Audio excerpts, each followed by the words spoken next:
Hablando con científicos. Un programa de cienciaes.com para divulgar los avances de la ciencia contados por sus protagonistas. Con Ángel Rodríguez Lozano.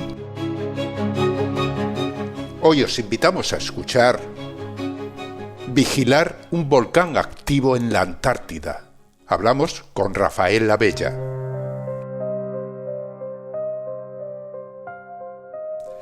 La Antártida suele asociarse a un inmenso continente cubierto de hielo, aparentemente inmóvil, silencioso. Sin embargo, bajo ese paisaje helado, laten volcanes activos que permiten estudiar algunos de los procesos geológicos más fascinantes del planeta. Uno de ellos es el de la isla Decepción, un enorme volcán cuya caldera colapsada fue invadida por el mar hasta formar un puerto natural único en el mundo. Allí, junto a la base antártica española Gabriel de Castilla, el Instituto Geográfico Nacional mantiene uno de los sistemas de vigilancia volcánica más avanzados del continente blanco.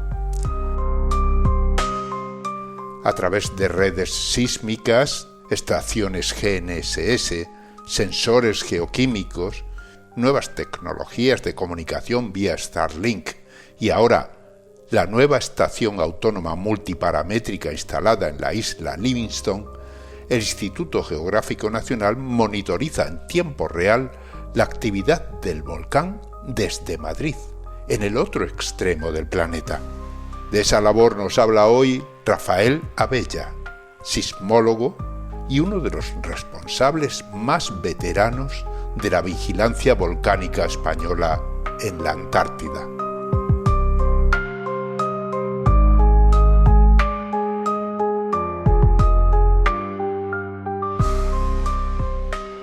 Hoy hablamos con Rafael Abella, Rafa para los amigos. Es sismólogo del Instituto Geográfico Nacional, es investigador principal en el proyecto de las campañas antárticas, uno de los máximos responsables de la vigilancia volcánica española en la Antártida.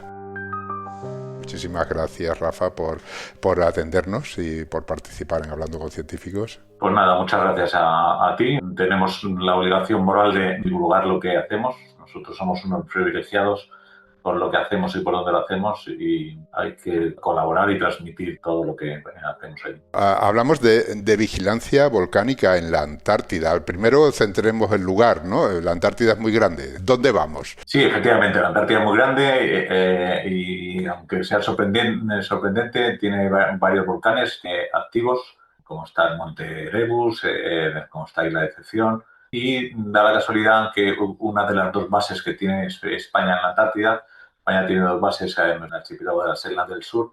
Uno está en la Isla Decepción, que es una isla volcánica, donde está la base Gabriel de Castilla, y la otra base, la Juan Carlos I, que está en la Isla Livingstone. Uh-huh.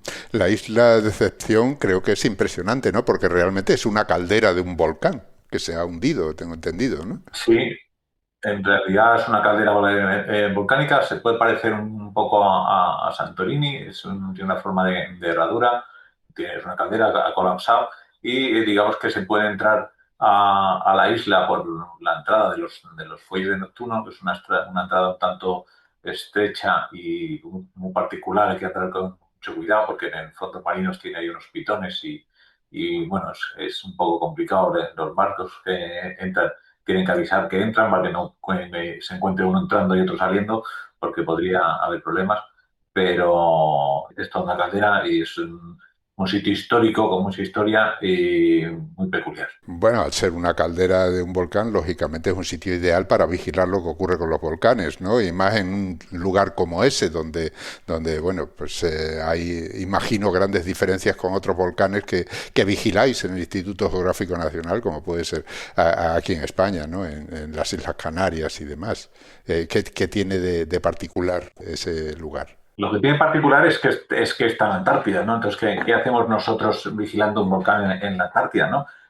Bueno, pues en realidad lo que ocurre es que hay una base española y entonces, como existe una base española y hay personal español, pues alguien tenía que hacer la vigilancia volcánica de esa isla, ¿no? Entonces, bueno, esto lleva muchos años yéndose a la isla pues, desde finales de los años 80, pero digamos que se ha hecho muchos procesos de vigilancia volcánica, pero el instituto ha empezado a ser responsable desde el año 2021, ¿vale? Hasta entonces, digamos que todo el tema de vigilancia volcánica se realizó por parte del Museo Nacional de Ciencias Naturales, que fueron los primeros que empezaron allí. De hecho, incluso antes de que existiera la base, personal del Museo de Ciencias Naturales iba a la base argentina. En la misma isla hay activa otra base, una base argentina, y entonces un vulcanólogo del museo colaboraba con vulcanólogos de Argentina. Entonces fue los primeros que empezaron yendo allí. Luego ya se abrió allí la base y digamos que se continuó ya no desde la base argentina, sino desde la base Gabriel de Castilla. Justo después empezaron yendo la Universidad de Granada, Instituto Andaluz de Geofísica, ha estado yendo durante muchos años allí a la isla, y la Universidad de Cádiz, que todavía continúa haciendo sus estudios allí, que digamos que eran un poco los responsables de la vigilancia volcánica. Es una isla volcánica, como has dicho, pero que, claro, tiene una historia, ¿no? Ha habido incluso erupciones relativamente recientes y, de alguna manera, sigue siendo un volcán activo, ¿no? Sí, efectivamente. Las últimas erupciones que tuvo la decepción fue en el año 1968 y en el año 1970, ¿vale? Que eso geológicamente no es nada, ¿vale? Parece mucho más de 50 años, pero yo a veces lo comparo con la isla de La Palma, ¿no? La isla de La Palma, que entró en erupción en el 21, pues la erupción anterior fue en el Teneguía, que fue en el año 1971, ¿vale?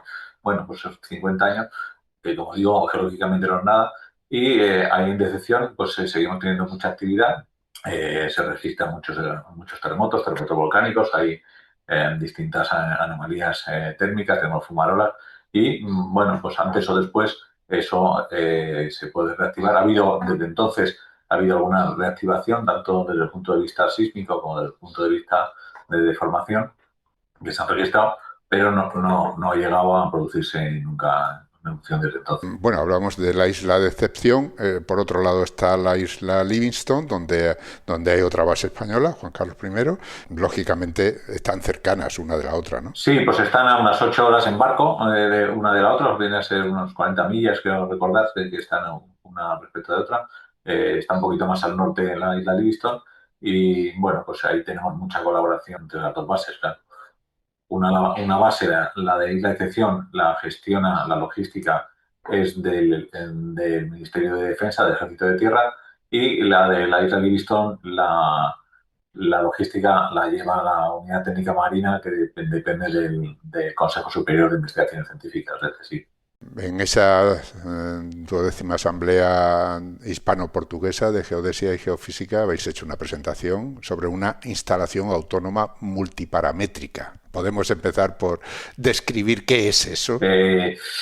Sin embargo, antes de empezar a hablar de un poco de lo que tenemos en la isla de Livingstone, esa estación multiparamétrica, me gustaría hacer un pequeño repaso de lo que tenemos en la isla de Excepción, ¿no? O sea, cómo se hace la vigilancia volcánica, ¿no? Digamos, la vigilancia volcánica está basada más o menos en tres patas, ¿no? Una primera pata es la sismología.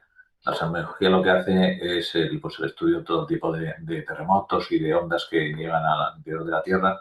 Y bueno, yo cuando explico cómo funciona esto, pues lo explico que hacemos lo mismo que hacían los indios para ver si venían los vaqueros, ¿no? Muy gracioso porque la juventud hoy en día le preguntas eso y se queda mirando qué te dice. Eso te iba a decir, que los jóvenes de ahora me parece que no han visto muchas películas de aquellas. No, pero los que ya tenemos unos años, pues tenemos muy claro, ¿no? Que cómo hacían, ¿no? Bueno, lo primero que hacían los indios era mirar, porque no eran tontos, ¿no? Pero si no veían, pues lo que hacían era poner la oreja en el suelo, ¿no? Entonces, ¿qué pasa? Que si vienen los vaqueros con sus caballos, esas ondas se transmiten por el interior de la Tierra y son capaces de registrarlo. Nosotros los geofísicos pues hacemos algo similar, lo que pasa es que poner la oreja es un poco complicado y un poco antipático, y entonces cogemos un micrófono, le damos la vuelta, lo llamamos geófono, y lo que hacemos es eso, pues registrar las vibraciones que tiene la Tierra, ¿no? Digamos que esa sería un poco la primera pata de la vigilancia volcánica. ¿Vale? La segunda pata de la vigilancia volcánica sería la geodesia, ¿no? La geodesia lo que hace es estudiar la deformación.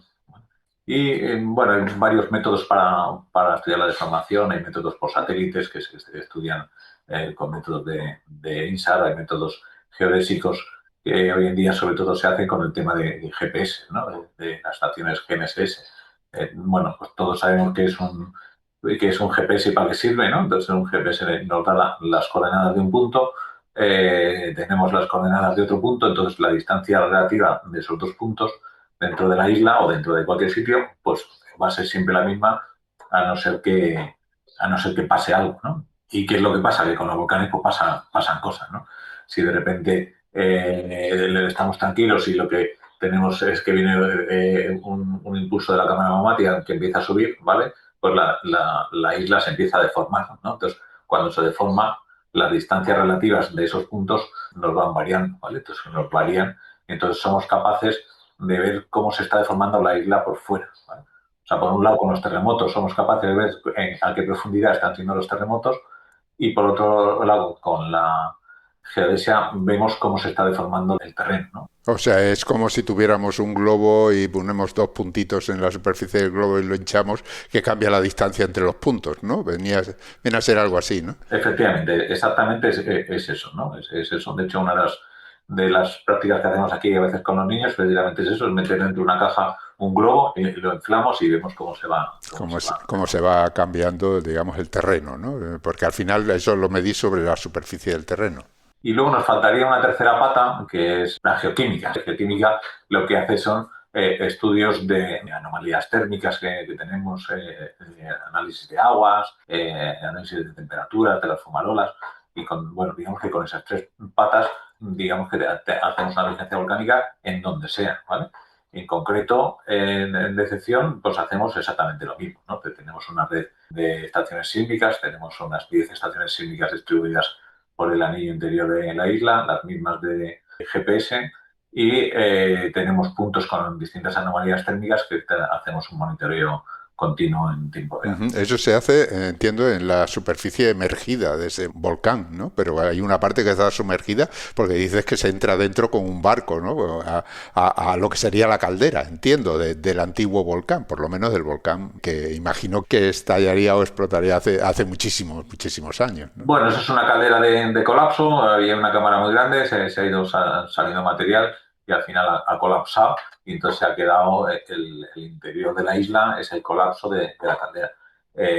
Digamos que eso era un volcán muy grande, pero ahora lo que tiene son distintos dentro de lo que queda en la parte aérea, hay un montón de volcanes pequeñitos, ¿no? Son volcanes monogenéticos, que son volcanes de un solo uso, ¿no? Pues un poco lo que nos pasa en Canarias, en gran parte de Canarias, ¿no? Que tenemos muchos volcanes monogenéticos que sale una vez por ahí la lava y ya no vuelve a salir por ahí más veces, ¿no? Pues eso ha pasado en Decepción. Hay muchos cráteres, muchos pequeños volcancillos en toda la parte aérea de la isla.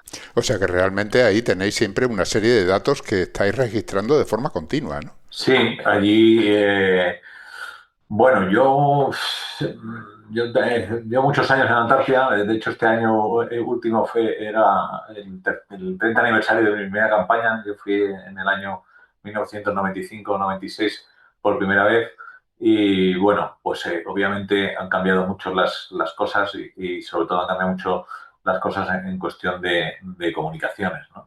Y de capacidad logística de los equipos, ¿no? En aquel entonces, pues los equipos no podíamos tenerlos en registros continuos porque digamos que los ordenadores no están preparados para almacenar tantos datos, ¿no? Entonces, los equipos se estaban registrando y teníamos unos algoritmos de LTA-STA que lo que te mide es la media de los últimos 3 segundos y la del movimiento del suelo y la media de los últimos 20 segundos los compara y si de repente en los últimos 3 segundos había más actividad, eso es que venía un terremoto. Entonces, digamos que funcionaba por disparo, ¿no? O sea, disparaba y grababa cuando ese algoritmo funcionaba. Entonces, no se guardaban todos los datos de todas las estaciones todo el tiempo.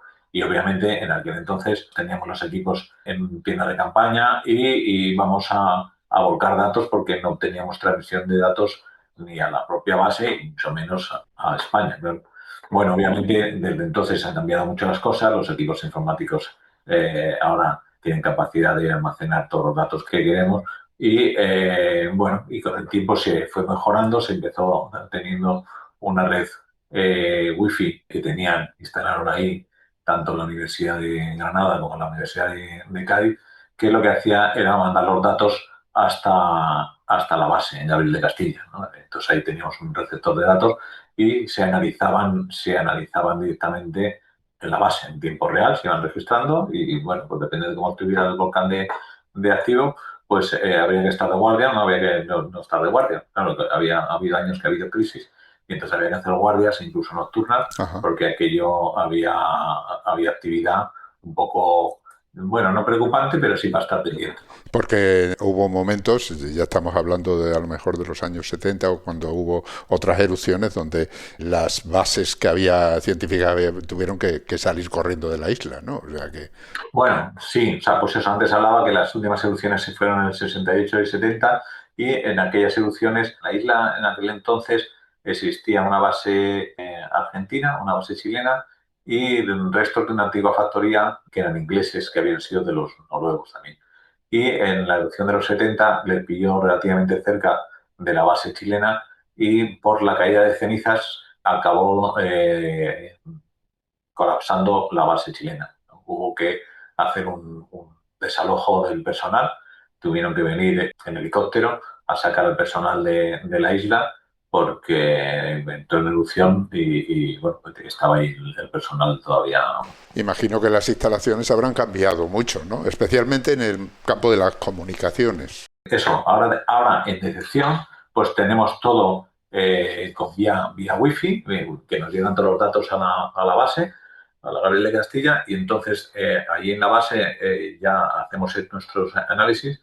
Y ahora hemos tenido la suerte estos últimos años de contar con una tecnología muy potente que son con los Starlink.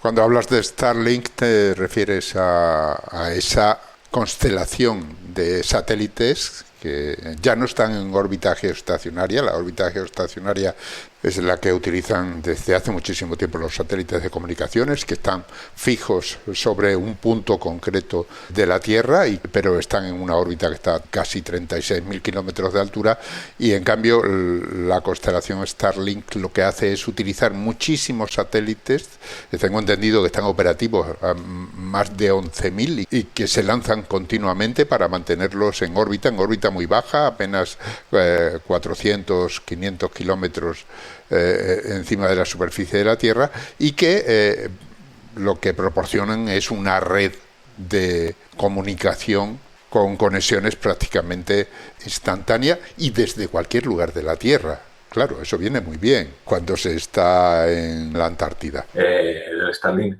nos da una capacidad de transmisión de datos muy grande. Antes del Starlink se mandaban datos por satélites, pero digamos no se mandaban datos en tiempo real y durante la campaña se podían mandar, pero se mandaban, lo que se mandaba era una imagen del registro sísmico de las últimas 24 horas. ¿Vale? Entonces cada 24 se mandaba un fotograma, digamos, de lo que había pasado. Pero no podías hacer ningún tipo de análisis. Bueno, bien, podías contar eventos, podías ver qué pasaba, pero no podías hacer unos análisis en serio. Nosotros, cuando ya nos hicimos cargo de la vigilancia volcánica de Isla Decepción, coincidió con que ya teníamos los Starlink y a partir de ese momento instalamos un Starlink y tenemos los datos en tiempo real en España, en la sede central nuestra de aquí de Madrid, del IGN, nos llegan los datos en tiempo real, no solo durante la campaña, sino durante todo el año.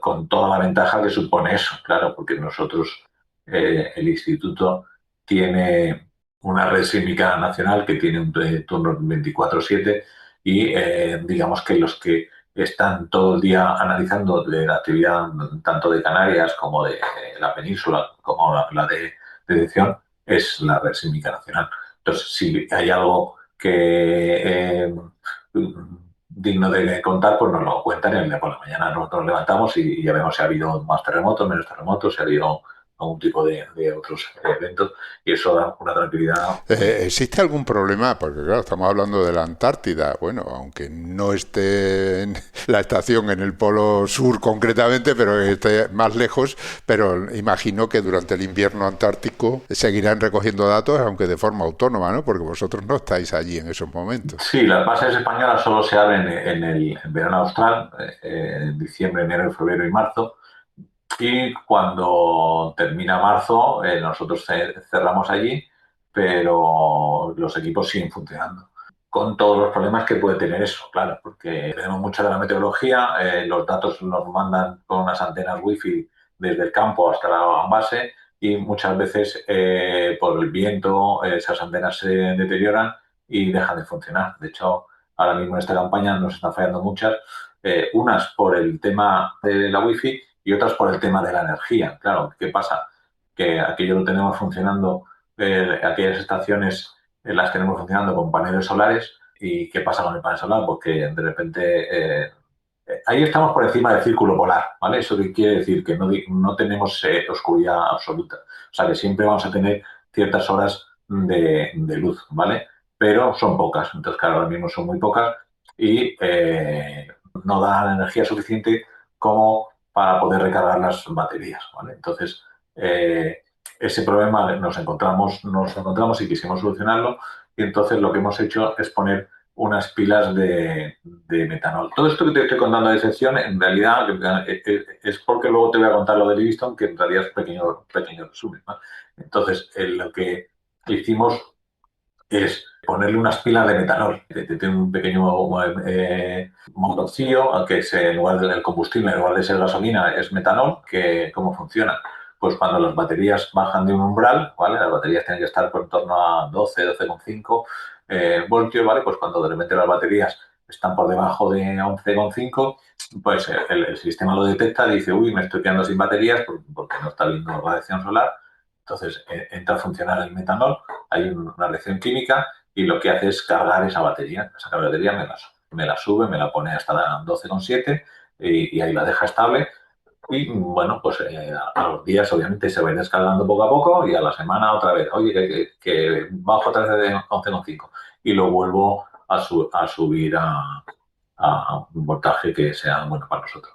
Eso que estamos haciendo con metanol, tenemos que hacerlo también queremos hacerlo con aerogeneradores. De hecho, este año hemos puesto un prototipo de un aerogenerador de eje vertical para intentar no depender tanto del metanol, porque el metanol, bueno, tiene problemas, sobre todo logísticos para la hora de llevarlo. Y obviamente el aerogenerador, el aire es gratis, y entonces si conseguimos que todo nos funcione con aerogenerador, pues será mejor. Pero todavía estamos en ese proceso, ¿vale? Entonces, de esa manera hemos conseguido tener datos. Bueno, también se instaló en la base Gabriel de Castilla, se instalaron una serie de paneles solares muy grandes que nos da energía para poder suministrar tanto al Starlink como a los equipos que tenemos en la base. Muy bien, todo eso en Isla Decepción, donde hemos dicho que está la base Gabriel de Castilla, pero hay un apoyo fundamental en la otra isla, en la isla Livingston, donde está la otra base española, Juan Carlos I. Antes de pasar a relatar cómo es esa conexión entre las dos islas y las dos bases, vamos a tomarnos un pequeño descanso. Volvemos enseguida.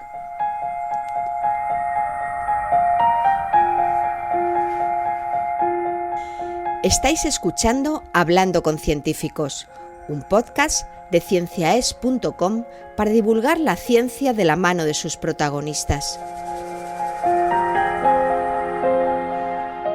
En nuestra página web, cienciaes.com, podéis encontrar más de 500 entrevistas con científicos de todas las disciplinas. Os invitamos a escucharlas y compartirlas en redes sociales con vuestros amigos y conocidos. Cienciaes.com ofrece un conjunto de podcasts de acceso libre y gratuito a través de iTunes, Spotify, Google Podcasts, iVoox, TuneIn y muchas más plataformas. Todo en cienciaes.com.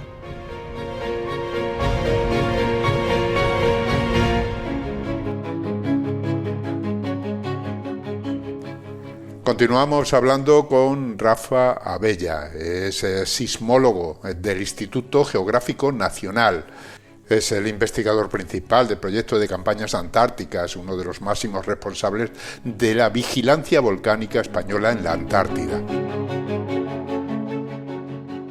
Rafa, hemos estado hablando de toda la infraestructura y las instalaciones que existen en Isla Decepción y has descrito todo lo que allí se hace de vigilancia volcánica, pero como habíamos dicho antes de esta pequeña interrupción, también está la otra isla, la isla Livingstone, donde está la base antártica Juan Carlos I, y ahí tenéis, por supuesto, un apoyo para todo lo que hacéis en conjunto en la Antártida, ¿no? Como decíamos antes, Livingstone está relativamente cerca de Decepción y queríamos tener un sistema de referencia fuera de la isla, ¿no? Sobre todo por si pasa algo y de repente dejamos de tener datos desde Decepción, pues poder seguir la actividad desde otro sitio. Claro, al fin y al cabo estáis sobre un volcán, puede ocurrir cualquier cosa, ¿no? Allí el problema que tuvimos, bueno, pues la base Juan Carlos I, pues es una base moderna, también tiene sus sistemas de energías solares y eólicas, ¿no? Pero, bueno, cuando nosotros empezamos hace 3 años, no teníamos problemas energéticos durante la campaña. Durante la campaña nos daban energía, teníamos paneles solares y, bueno, nos daban un poco de energía si necesitábamos y nos daban comunicaciones porque salíamos con las comunicaciones que tenía la base durante la campaña. Cuando hablas de campaña te refieres a unos meses determinados. ¿Qué meses son? Vale, diciembre, enero, febrero y marzo. Mediados de diciembre a finales de marzo, que es cuando se abren las campañas, cuando se abren las bases.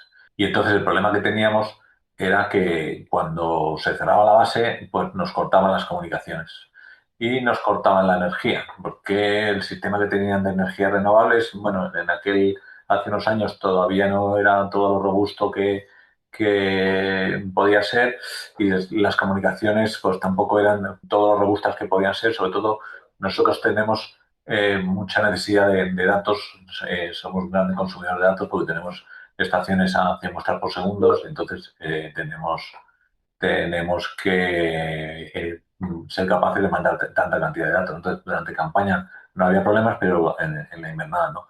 Y entonces nos surgió un problema de la necesidad, más que problema, nos surgió la necesidad de intentar ser autónomos, ¿no? Es decir, ya teníamos la experiencia de las comunicaciones en la Gabriel de Castilla y que con el Starlink, ¿vale? Bueno, ahí teníamos un Starlink profesional con un ancho de banda muy grande, no necesitamos algo tan grande, pero dijimos, si conseguimos hacer una caseta con un Starlink para nosotros solos, digamos, y le ponemos dentro de la caseta un panel solar del más grande que había entonces y le ponemos unos cuantos bidones de metanol, pues podemos ser capaces de tener de manera autónoma una caseta a la que ya le podemos añadir todo lo que queramos, ¿no? Entonces, por eso hicimos este prototipo para la isla de Livingstone, que bueno, que luego es exportable para cualquier otro sitio, de tal manera que bueno, pues eso, la caseta consiste en un panel solar muy grande y en el interior está el metanol, son 4 garrafas de metanol y luego toda la electrónica que tiene asociada, ¿vale? Entonces, bueno, a esa lo que hemos ido poniendo son distintos equipos de medida. Y entonces, esa caseta lo que tiene ahora mismo es una estación sísmica que hicimos Ahí tenemos muchos problemas con las estaciones sísmicas y con la meteorología, aunque parezca que no. Resulta que ahí sopla mucho viento y el viento lo que hace es moverlo todo y mueve también el suelo y entonces registramos mucho el viento. O sea que hay que diferenciar ahí que viene de un movimiento sísmico real y que viene de una ráfaga de viento, ¿no? Sí, de hecho, el otro día tuvimos ahí un problema Bueno, eso no lo he contado antes, pero en la isla de excepción, aparte de la red nuestra del Instituto Geográfico Nacional, tienen una mini red los argentinos con los cuales colaboramos. Los argentinos tienen una base desde los años 50 y ellos tienen 3 estaciones sísmicas. Entonces, bueno, colaboramos con ellos, nosotros les damos los datos a ellos y ellos a nosotros. Bueno, el caso es que de repente hubo una polémica porque hace unos días de repente se vio que había una señal que parecía un tremor volcánico. Un tremor volcánico se produce cuando empieza una erupción volcánica, ¿no? Cuando va a empezar, ¿vale? Cuando hay un movimiento de fluidos y se registran, ¿no? Entonces nos dijeron, oye, ¿habéis visto esta señal? Y no sé qué, esto tiene pinta de tremor volcánico.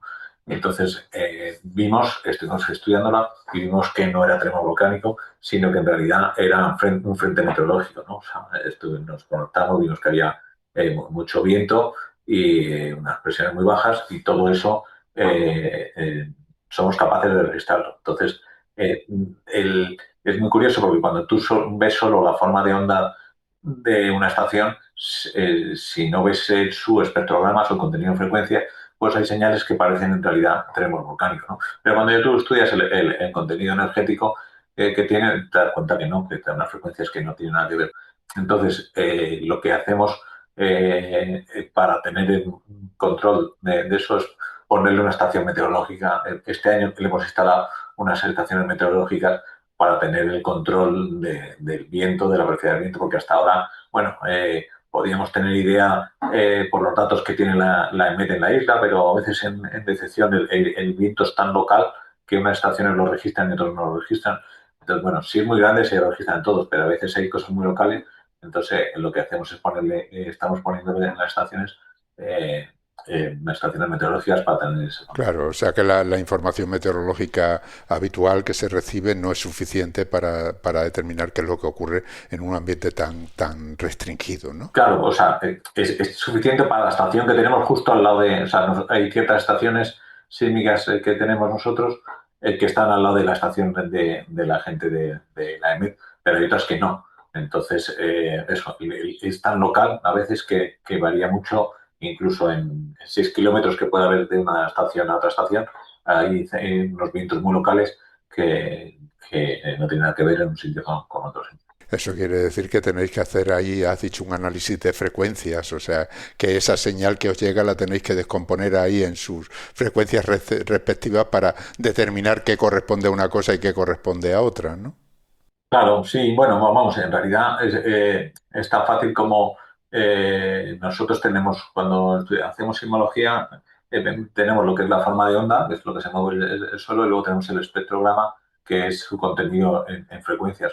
Cuando en ese contenido en frecuencias, si nosotros representamos a la misma vez la velocidad del viento o la presión, ahí vemos esas ondas de velocidad, somos capaces de verlas y decir, no, esto que estamos viendo efectivamente es viento o esto que no estamos viendo no es una señal puramente volcánica que las hay. Pero... O sea, entonces esa estación que ya tenéis ahí instalada, ¿no? Y que, como dices, puede ser utilizada en muchos otros sitios, pero ¿qué pasa con la nieve? Ahí debe nevar, ¿no? Y debe caer bastante nieve en algún momento, ¿no? ¿Eso no influye en todo lo que estás contando? Bueno, nieva pero no tanto, ¿vale? Nieva pero no tanto. O sea, que no... la caseta tiene pues prácticamente 1 metro de altura, que es donde empieza el panel solar. Me refiero, nunca nos ha nevado tanto para que esa nieve, digamos, nos empiece a tapar la caseta. Hay mucho viento y entonces la nieve que hay, que se puede llegar, o sea, ahí se acumula mucha nieve en las zonas de la base, ¿vale? En las zonas de la base, ¿por qué? Porque hace efecto recogedor y entonces sí.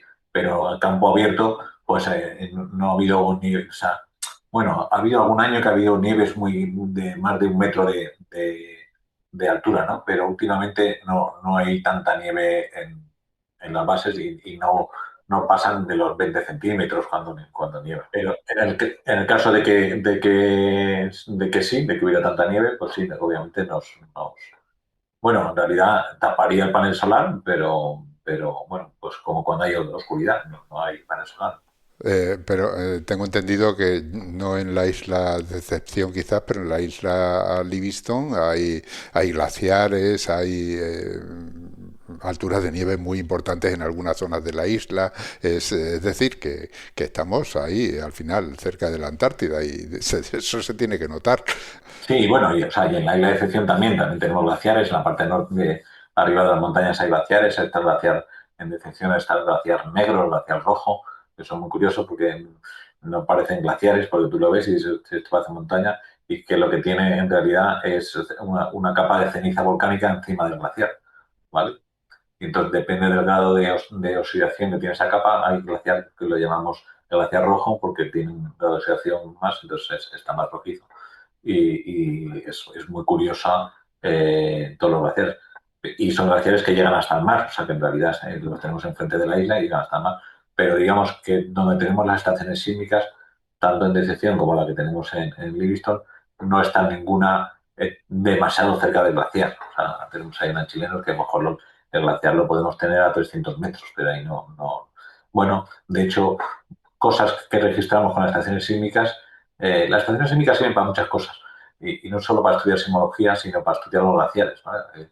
Vemos la rotura de los hielos, ¿vale? Los glaciares se mueven, pero en vez de hay desprendimientos y todo eso somos capaces de registrarlos. Entonces, vemos ahí pequeña, digo, esto es rotura de glaciar. Y de hecho, estudiamos, bueno, eso ya no lo estudiamos nosotros, pero hay gente que lo estudia, hemos registrado con nuestras propias estaciones el canto de las ballenas. Ah, ¿Qué dices contra? interesante. Sí. Pues bueno, ya se sabía, ¿no? Que las ballenas cantan y normalmente con estaciones, con hidrófonos que están dentro del agua, pues se registraban los cantos, ¿vale? Bueno, pues esas ondas que se transmiten por el agua no solo las registran los hidrófonos, sino que las estaciones sísmicas son capaces también de registrarlas. Entonces, hemos visto en el interior de la bahía de Decepción ese canto de ballenas, hemos sido capaces de registrar. O sea que al final las estaciones sísmicas sirven para mucho, son muchos datos los que estáis recogiendo, y dependiendo, imagino, del análisis podéis vigilar, digamos, un aspecto u otro, ¿no?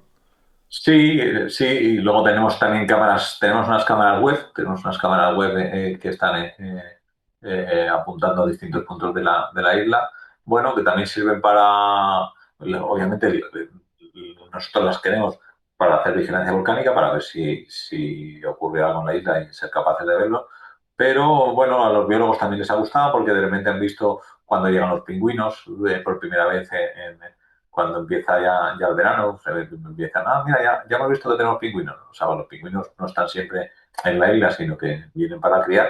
Entonces, bueno, pues se ven incluso los movimientos de la banquisa. Ahí en la Decepción se congela, depende del año, se congela más o menos la banquisa y somos capaces de ver esos movimientos de la banquisa con nuestras cámaras web. O O sea sea, que la banquisa te refieres a la superficie del Sí, mar, ¿no? perdona, sí, la banquisa es la superficie del mar que se congela, ¿vale? Cuando bajan mucho las temperaturas se congela, pero antes de que, o sea, no se congela de manera uniforme y hay muchos movimientos de interiores dentro de la bahía, entonces la mueve, depende del viento, no la mueven, la llevan hasta la base o la llevan para otro lado. Bueno, en su época se llegaba a congelar toda la bahía de Isla de Excepción, pero ya hace muchos años que no ocurre eso. O sea que ahí estáis observando también cambios que no tienen a lo mejor que ver con la sismología propiamente dicho, sino incluso con el propio calentamiento global, ¿no? Sí, pues eso, o sea, que tenemos estaciones que nuestro fin es la vigilancia volcánica, pero que no solo sirven para vigilancia volcánica, sino que sirven para muchas cosas. Cuando se habla de vigilancia volcánica, lógicamente hemos dicho que ahí está en Isla de Excepción, pero vosotros tenéis el Instituto Geográfico Nacional de Vigilancia Volcánica en Canarias en otros lugares, ¿no? ¿Hay diferencias entre cuando se analizan los datos de un lugar y otro que aporte información a lo mejor que no esperabais o que tenéis? ¿O realmente el proceso es el mismo tanto independientemente del lugar donde esté el volcán? Bueno, digamos que en términos generales es lo mismo, claro. O sea, las técnicas que utilizamos tanto en Canarias como en Decepción son las mismas. Lo que pasa es que cada volcán, digamos, tiene sus propias señales, ¿vale? O sea, cada volcán hay ciertas cosas que coinciden, pero hay ciertas peculiaridades, ¿no? Allí en la Antártida, ahí está toda la parte de arriba lleno de glaciares, hay gran cantidad de agua que entra en el sistema y se produce una serie de señales que no las hemos visto. Hay una serie de enjambres de LP, de eventos de baja frecuencia, que se producen en decepción de una manera especial que no se producen en Tenerife, ¿vale? Sí las hay en Tenerife, porque de hecho las estamos teniendo últimamente, pero digamos que tienen sus peculiaridades del volcán en concreto. Y lo bueno que tenemos en la Antártida es que en realidad es un campo de pruebas estupendo, porque tenemos libertad de instalar todo lo que queramos con la facilidad y con la seguridad de que nadie te lo va a robar, ¿vale? Que eso hoy en día es algo a tener en cuenta. No solo que nadie te lo hará, sino que encima no tienes nada que te lo perturbe, ¿vale? Sobre todo en invierno, ¿no? No hay fábricas, no hay movimientos, entonces digamos que son señales muy puras que no están perturbadas por la acción. Durante campañas sí, porque bueno, hay mucho barco, hay muchos movimientos, están las bases que tienen sus motores, pero... Y todo eso deja su registro. O sea, esos motores, esos barcos dejan su registro. Mira, tenemos ahí en la Gabriel de Castilla una máquina, es una Merlo. Una Merlo es una grúa que nos sirve para llevar las cosas de un lado al otro lado. Entonces, normalmente los sísmicos lo que tenemos son sismogramas, ¿vale? Bueno, pues tenemos una señal que la llamamos merlogramas, ¿no? Merlogramas porque es el movimiento de la Merlo, ¿vale? Entonces, claro, ahí cuando empieza la base a funcionar, pues lo registramos en ese sensor, los que tenemos más lejos, no, pero el sensor que tenemos en la base, registramos todos los movimientos de la base y tenemos claro cuándo empieza el día y cuándo acaba el día porque hay movimiento.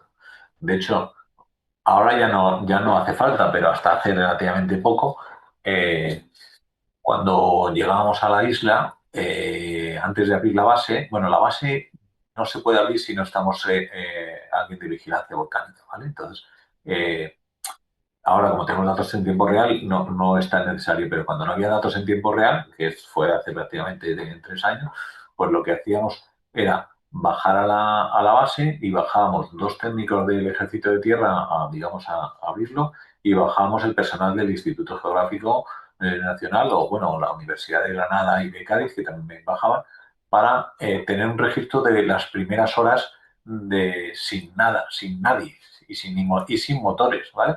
Porque digamos que íbamos a ciegas, antes íbamos a ciegas, entonces de repente llegaba y dices, no sé cómo va a estar. Entonces, bueno, había un protocolo y teníamos unas 4 horas de registro, en el cual veíamos cómo se estaba comportando la isla, ¿vale? Y hacíamos un estudio de lo que estaba ocurriendo y, digamos, que dábamos el visto bueno para que se abriera la base, ¿vale? Pero necesitábamos unas horas sin ningún tipo de motores ni de movimiento, ¿vale? Entonces se quedaba todo el mundo arriba en el barco, en el Hesperia normalmente, menos nosotros, y a las 4 horas, bueno, ahí con mucha presión, pues yo siempre recuerdo muchas veces, porque claro, la gente llega a la base y ya está deseando llegar, claro, y venga, va, entonces, ojito, por protocolo tenemos 4 horas para ver qué es lo que está ocurriendo y cómo se está moviendo la isla. Hoy en día, como tenemos los datos en tiempo real, pues digamos que ya no es necesario, ¿no? Sigue habiendo un protocolo de ver lo que pasa fuera de la isla. Claro, nosotros tenemos cámaras en partes de la isla, en el interior, pero nada en el exterior. Y entonces hay un protocolo que lo que hace es dar la vuelta a la isla por fuera para ver si ha habido algo que tendría que ser pequeño, porque si fuera algo suficientemente grande lo tendríamos que registrar con las estaciones sísmicas, pero a lo mejor ha habido algún experimento o ha habido alguna pequeña actividad que nos interesa verlo desde bueno, muy interesante. Claro, todo esto es lo que se hace allí, pero hay más cosas que hacéis y las hacéis aquí, ¿no? En cuanto a divulgación, y la prueba está en esta conversación que estamos teniendo, ¿no? Pero tengo entendido que también vais a los colegios y demás y que explicáis estas cosas a los alumnos de bachillerato. Bueno, y desde allí, allí hay una campaña muy en las bases, una campaña muy potente de divulgación de todo lo que se hace en la base, no solo lo que hacemos desde el punto de vista de vigilancia volcánica. Y todos los días prácticamente durante la campaña nos juntamos un militar y un científico y damos charlas a multicolegios, porque en realidad hoy en día se conectan en 6, 7, 8, hasta 10 colegios y les contamos un poco nuestra vida allí, qué es lo que hacemos, por qué estamos allí y divulgamos un poco la ciencia, cada uno desde su punto de vista. Y bueno, es una cosa que tiene bastante éxito porque, bueno, pues es muy, obviamente, es muy impactante todo lo que hacemos ahí en la base, ¿no? ¿Y cómo es esa relación con alumnos de, a lo mejor de bachillerato, de un colegio y de otro? Imagino que debe ser muy especial, ¿no? Las preguntas pueden llover desde cualquier lado, ¿no? Bueno, sí, la verdad es que un día tendríamos que hacer un registro de las preguntas curiosas que nos hacen ahí en la base. Ahora mismo no se me ocurre ninguna, pero siempre te preguntan. Es más gracioso, sobre todo cuando hacemos charlas con la gente, con críos más pequeños. Los más pequeños son más espontáneos y a veces te hacen preguntas que te dejan más descolocados que los de bachiller, que ya se supone que saben algo. Bueno, mirando al futuro, o sea, se ha hablado ahora de esa estación autónoma multiparamétrica que decías de monitorización. Mirando al futuro, ¿qué podemos esperar? Que, pues supongo, porque al final la tecnología avanza y avanza de una manera tremenda, ¿no? Y ya lo decías, pues ha cambiado mucho las cosas. Llevas ahí 30 años yendo y han cambiado mucho las cosas, pero el futuro está ahí y cada año, digamos, hay cosas nuevas. Bueno, sí, o sea, obviamente aquí hay que mejorar continuamente. De hecho, bueno, pues este año hemos avanzado un poco con el tema de las estaciones meteorológicas que te contaba y hemos instalado, aunque no habíamos instalado nunca ahí en la Antártida, un mini array de 3 estaciones de infrasonidos, ¿vale? Y los infrasonidos son estaciones que miden en realidad la presión, ¿vale? Y entonces nos sirve para discernir lo que viene desde dentro de la Tierra o lo que viene desde fuera de la Tierra, ¿vale? Está pensado un poco para cuando haya episodios, digamos, eruptivos, ¿vale? Y que es algo que podamos registrar con el audible. Entonces, podemos ser capaces de escuchar las explosiones, podríamos ser capaces de escuchar las explosiones porque vienen por fuera y toda la parte que viene por dentro. Y esto nunca se había instalado en la Antártida, lo hemos instalado este año por primera vez y bueno, ahí está sonando. Ahora tenemos que esperar a que haya una erupción. Bueno, aunque estamos cogiendo registros de rotura de hielos, porque tenemos el glaciar cerca y como te decía antes, pues estamos también registrando esos procesos. Y luego el prototipo este de la caseta, pues es un prototipo que es exportable, me refiero que ahí mismo dentro de la Antártida podríamos bueno, instalarlo en la isla Livingston ha sido fácil porque teníamos mucha logística de la base, ¿no? Pero en realidad esa misma caseta con ayuda de un pequeño helicóptero podríamos cogerla, llevarla, instalarla a cualquier otro sitio de la Antártida o, bueno, en realidad a cualquier lado, porque esto no tiene por qué solo ser de la Antártida, y tener registrando en tiempo real y con datos en tiempo real desde cualquier lugar del mundo. Bueno, pues estamos llegando ya al final. Antes de despedirnos ya, a mí me gusta siempre que habléis del equipo, el equipo con el que trabajáis, ¿no? Háblame del equipo que suele... Entiendo que interviene mucha gente, porque has mencionado ahí a la Universidad de Granada, a la Universidad de Cádiz, también al IGN, pero cuéntame, esas personas más cercanas quizás que colaboran contigo. Bueno, nosotros como instituto, el instituto, como te contaba antes, cogió la responsabilidad de la emergencia volcánica hace 5 años y desde entonces los que solemos ir durante la campaña son unas 5 personas, ¿vale?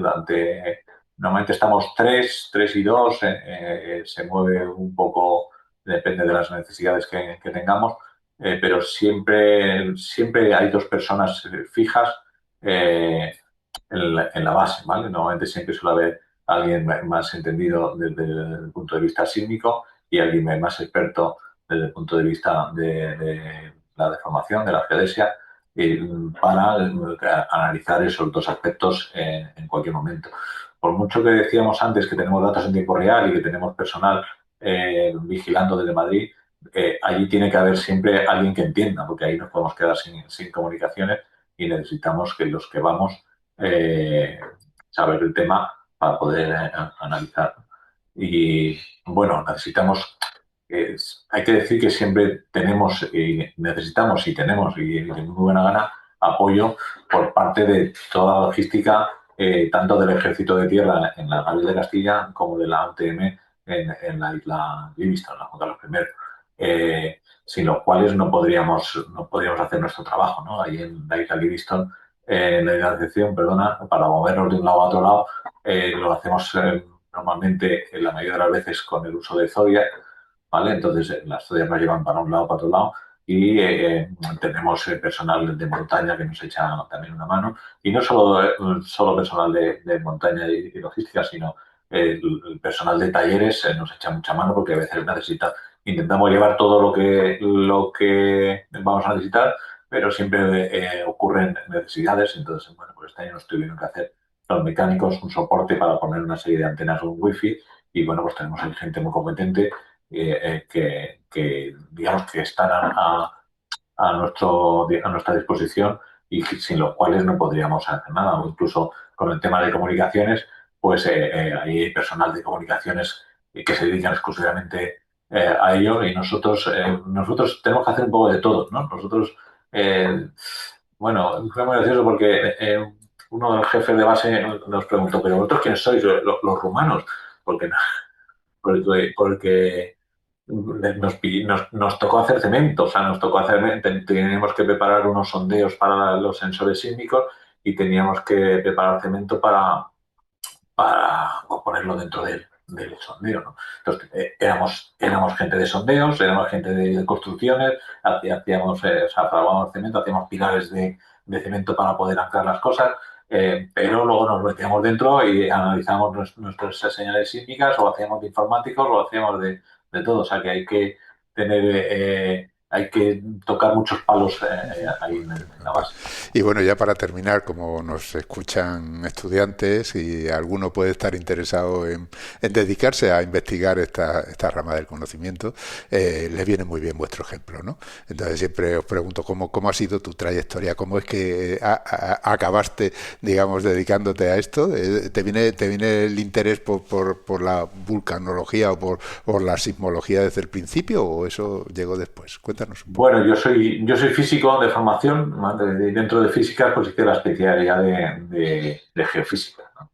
Entonces yo recuerdo estar ahí en la escuela, en la Universidad Complutense, y pues una de estas personas que comentaba al principio del Museo de Ciencias Naturales, Ramón Ortiz, vino a la facultad y a darnos una charla sobre lo que hacía en la Antártida, y entonces nos dijo, terminó la charla y nos dijo que el problema que tengo es que siempre nos falta gente. Entonces todos nos quedamos ahí diciendo, ¿cómo que te falta gente? Yo, todos queríamos ir, pero en el minuto cero. Y dijo, pues nada, pasar por el museo y hablamos, ¿no? Y entonces, bueno, pues yo me acerqué por el museo y le dije, mira, yo no he terminado la carrera, pero me da igual, o sea que puedo, sin terminar la carrera, sin necesitar gente, pues me voy y colaboro con vosotros y ya está, ¿no? Bueno, no pudo ser porque la campaña la tenía más o menos bien, dándole. Bueno, yo me fui ahí acercando de vez en cuando y dejándome caer. Eso lo digo porque el interés es muy importante, ¿no? O sea, que aparte de los conocimientos que no tenga, es muy importante ver que la gente tiene interés, ¿no? Yo acabé yendo a la Antártida por pesado, más que por conocimientos, más que por conocimientos, por pesado. ¿No? Los conocimientos se cogen, ¿no? Y bueno, nosotros ahora mismo aquí en el IGN pues tenemos gente que está entrando nueva y con ganas, y bueno, pues pero los que entramos para el tema de vigilancia volcánica sobre todo somos físicos, matemáticos, ingenieros geógrafos, ¿vale? De teleco también, necesitamos gente de comunicaciones para todo el tema de las comunicaciones. Digamos que esas son las ramas principales de la gente que se dedica al tema de la vigilancia volcánica. Muy bien, pues ahí queda la idea para aquellos que nos escuchen. Caminos hay muchos, pueden ir todos incluso al mismo sitio, ¿no? Aunque ese sitio sea la Antártida. De acuerdo, pues aquí nos despedimos. Muchísimas gracias por estas explicaciones estupendas y nada, pues ya sabes que estás invitado a volver cuando quieras porque estaremos encantados de escucharte. Pues nada, gracias a vosotros, gracias por divulgar todo el trabajo que hacemos, que es muy importante darle divulgación para que la gente sepa lo que se hace y en qué se está haciendo en las distintas ramas de la ciencia en general y en la Antártida en particular en este caso. Estupendo. Pues hemos hablado con Rafael Abella, hemos dicho que es sismólogo del Instituto Geográfico Nacional.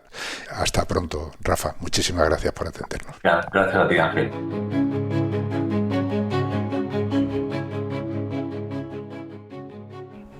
Y como siempre, antes de despedirnos, tengo que recordaros que Hablando con Científicos y el resto de los podcasts de cienciaes.com son posibles gracias a vuestras donaciones. Es nuestra única fuente de ingresos. Así que, si escuchas nuestros programas, si te gustan y todavía no te has unido al grupo de mecenas, ánimo, únete. Visita cienciaes.com, pulsa el botón de donar y elige cualquiera de las opciones que ahí se ofrecen. Han escuchado ustedes Hablando con Científicos, con Ángel Rodríguez Lozano. Cienciaes.com. Ciencia para escuchar.